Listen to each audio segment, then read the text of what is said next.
Lectura del libro Profetas y Reyes. La historia del surgimiento, la caída y restauración del pueblo escogido de Dios.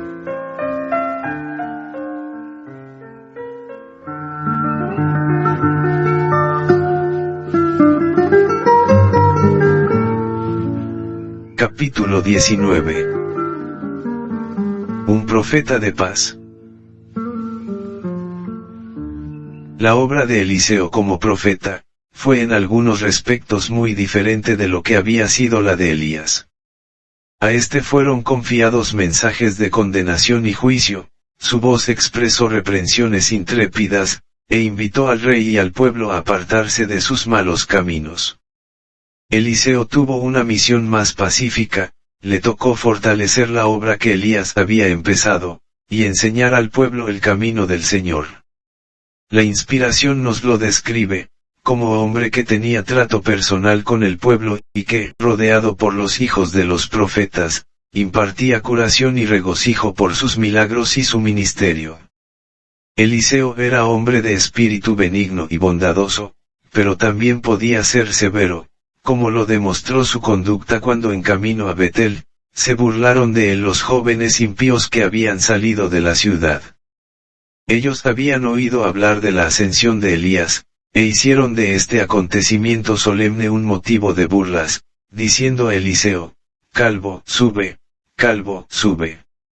Al oír sus palabras de burla, el profeta se dio vuelta, y bajo la inspiración del Todopoderoso, pronunció una maldición sobre ellos. El espantoso castigo que siguió provino de Dios, y salieron 2 osos del monte, y despedazaron de ellos 42 muchachos.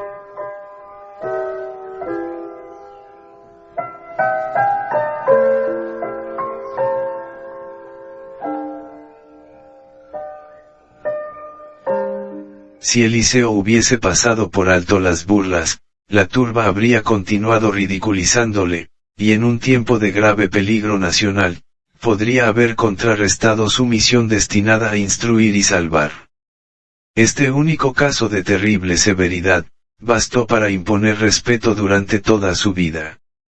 Durante 50 años entró y salió por la puerta de Betel, para recorrer la tierra de ciudad en ciudad, y pasar por entre muchedumbres de jóvenes ociosos, rudos y disolutos, pero nadie se burló de él, ni de sus cualidades como profeta del Altísimo. Aún la bondad debe tener sus límites.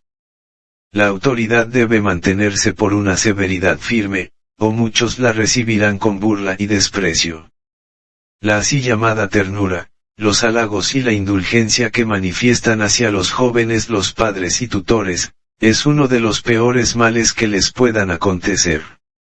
En toda familia, la firmeza y la decisión, son requerimientos positivos esenciales.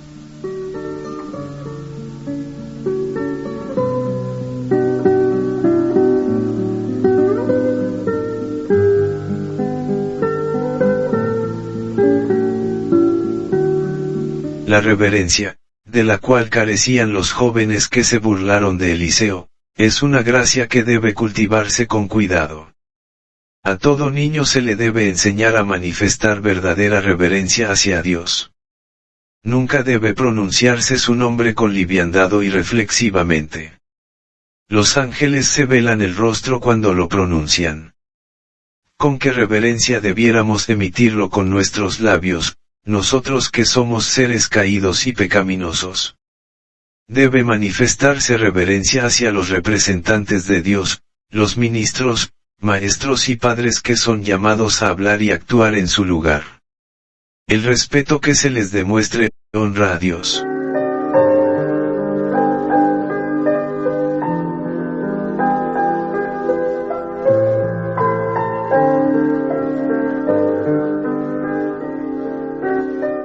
También la cortesía es una de las gracias del Espíritu, y debe ser cultivada por todos. Tiene el poder de subyugar las naturalezas, que sin ella se endurecerían. Los que profesan seguir a Cristo, y son al mismo tiempo toscos, duros y descorteses, no han aprendido de Jesús. Tal vez no se pueda dudar de su sinceridad ni de su integridad, pero la sinceridad e integridad no expiarán la falta de bondad y cortesía.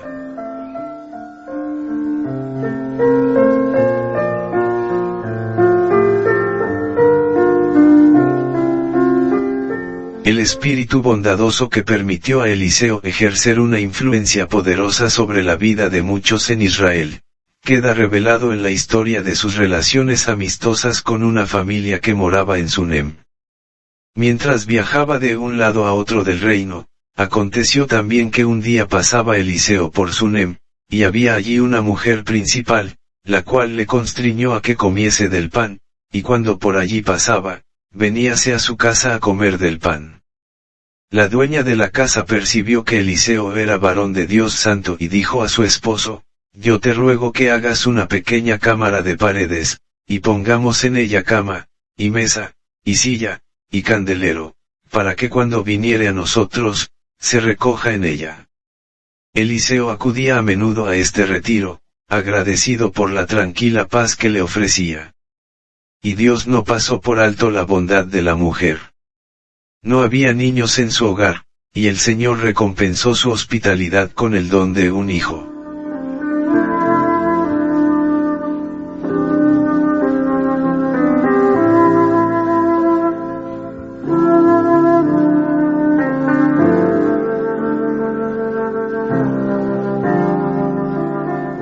Transcurrieron los años, y el niño llegó a tener bastante edad para salir al campo con los segadores. Un día fue derribado por el calor y dijo a su padre: mi cabeza, mi cabeza. El padre ordenó a uno de los criados que llevase el niño a su madre. Y habiéndole él tomado, y traídolo a su madre, estuvo sentado sobre sus rodillas hasta mediodía, y murióse. Ella entonces subió, y púsolo sobre la cama del varón de Dios, y cerrándole la puerta, salióse. En su angustia, la sunamita resolvió ir a solicitar la ayuda de Eliseo. El profeta estaba entonces en el monte Carmelo, y la mujer partió inmediatamente, acompañada de su criado.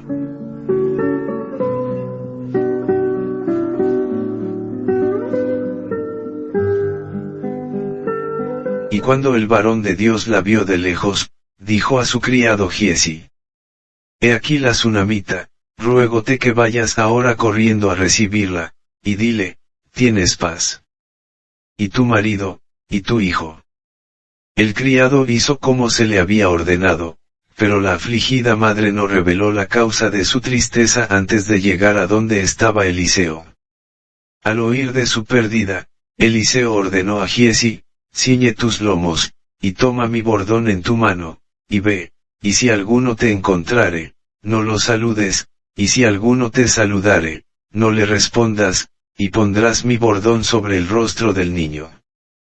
Pero la madre no se quedó conforme hasta que Eliseo la acompañó. Declaró: vive Jehová, y vive tu alma, que no te dejaré. Él, entonces se levantó, y siguióla. Y Giesi había ido delante de ellos, y había puesto el bordón sobre el rostro del niño, mas ni tenía voz ni sentido, y así se había vuelto para encontrar a Eliseo, y declaróselo, diciendo: el mozo no despierta.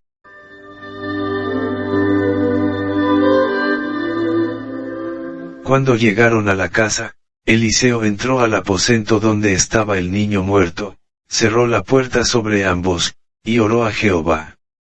Después subió, y echóse sobre el niño, poniendo su boca sobre la boca de él, y sus ojos sobre sus ojos, y sus manos sobre las manos suyas, así se tendió sobre él, y calentóse la carne del joven.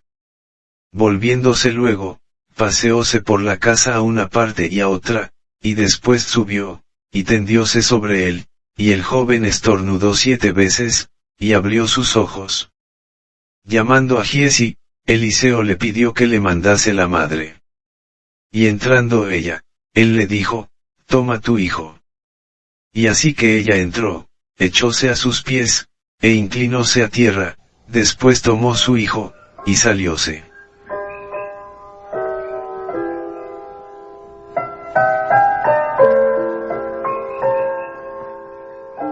Así fue recompensada la fe de esta mujer. Cristo, el gran dador de la vida, le devolvió a su Hijo. Así también serán recompensados sus fieles, cuando en ocasión de su venida, la muerte pierda su aguijón, y el sepulcro sea despojado de su victoria. Entonces devolverá el Señor a sus siervos los hijos que les fueron arrebatados por la muerte.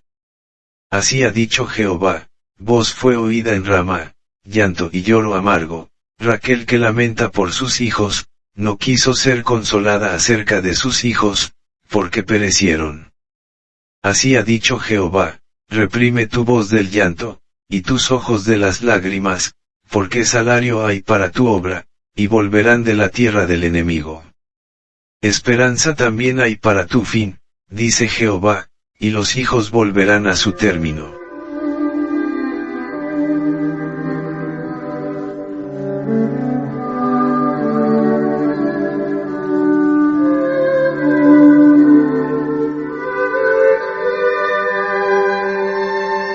Con un mensaje de esperanza infinita, Jesús consuela nuestro pesar por los que fallecieron, de la mano del sepulcro los redimiré, librarélos de la muerte.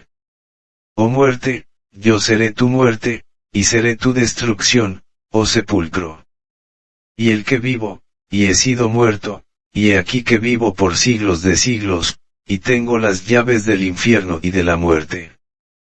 Porque el mismo Señor con aclamación, con voz de arcángel, y con trompeta de Dios, descenderá del cielo, y los muertos en Cristo resucitarán primero, luego nosotros, los que vivimos, los que quedamos, juntamente con ellos seremos arrebatados en las nubes a recibir al Señor en el aire, y así estaremos siempre con el Señor.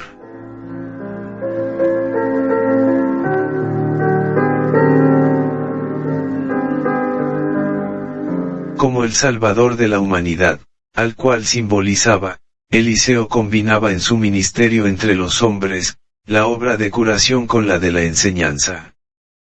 Con fidelidad e incansablemente, durante todas sus largas y eficaces labores, Eliseo se esforzó por hacer progresar la importante obra educativa que realizaban las escuelas de los profetas.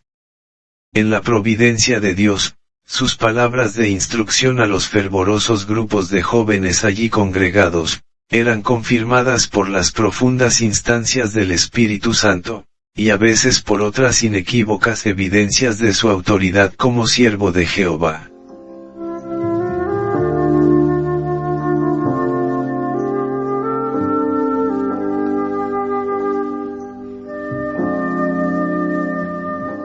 Fue en ocasión de una de sus visitas a la escuela establecida en Gilgal, cuando saneó una comida envenenada.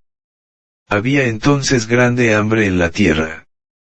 Y los hijos de los profetas estaban con él, por lo que dijo a su criado, pon una grande olla, y haz potaje para los hijos de los profetas. Y salió uno al campo a coger hierbas, y halló una como parra montés, y cogió de ella una faldada de calabazas silvestres, y volvió, y cortólas en la olla del potaje, porque no sabía lo que era. Echóse después para que comieran los hombres, pero sucedió que comiendo ellos de aquel guisado, dieron voces, diciendo, varón de Dios, la muerte en la olla. Y no lo pudieron comer. Él, entonces dijo, traed harina. Y esparcióla en la olla, y dijo, echa de comer a la gente. Y no hubo más mal en la olla.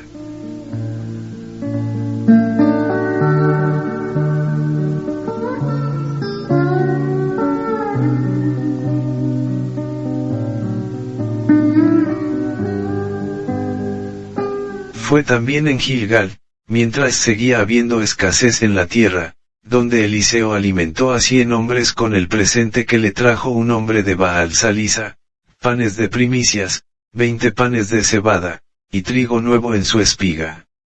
Había allí personas muy necesitadas de alimento.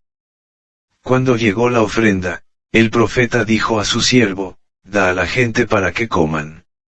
Y respondió su sirviente, ¿cómo he de poner esto delante de 100 hombres? Mas él tornó a decir, da a la gente para que coman, porque así ha dicho Jehová, comerán, y sobrará. Entonces él lo puso delante de ellos, y comieron, y sobróles, conforme a la palabra de Jehová. Cuánta condescendencia manifestó Cristo, mediante su mensajero, al realizar este milagro para satisfacer el hambre. Repetidas veces desde entonces, aunque no siempre en forma tan notable y perceptible, ha obrado el Señor Jesús, para suplir las necesidades humanas. Si tuviésemos un discernimiento espiritual más claro, reconoceríamos con más facilidad el trato compasivo de Dios con los hijos de los hombres.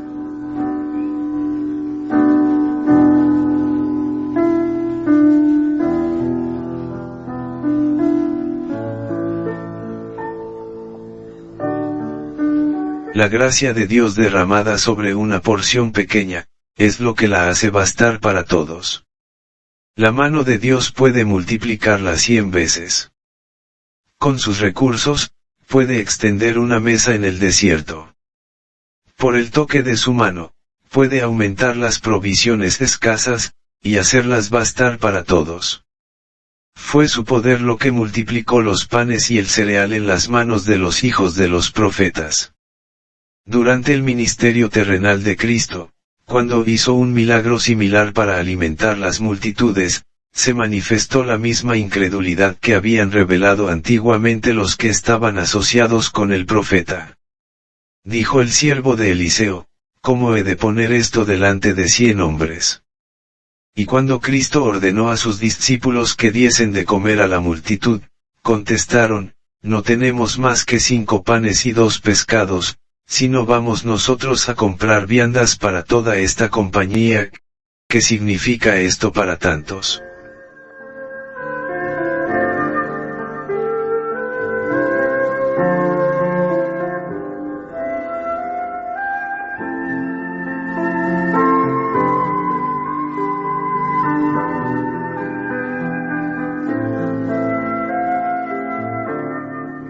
La lección es para los hijos de Dios de toda época. Cuando el Señor da a los hombres una obra que hacer, ellos no deben detenerse a preguntar si la orden es razonable, ni cuál será el resultado probable de sus esfuerzos por obedecer. La provisión que tienen en sus manos puede parecer corta para suplir la necesidad, pero en las manos del Señor resultará más que suficiente. El siervo lo puso delante de ellos, y comieron, y sobróles, conforme a la palabra de Jehová. Lo que mucho necesita la Iglesia hoy, es un sentido más pleno de la relación que sostiene Dios con aquellos a quienes compró con el don de su Hijo, y más fe en el progreso de su causa en la tierra. Nadie pierda tiempo deplorando la escasez de sus recursos visibles. Las apariencias externas pueden ser desalentadoras, pero la energía y la confianza en Dios, desarrollarán recursos. El presente que se le ofrece con agradecimiento y con oración para que lo bendiga, lo multiplicará Él como multiplicó la comida para los hijos de los profetas, y para la cansada multitud.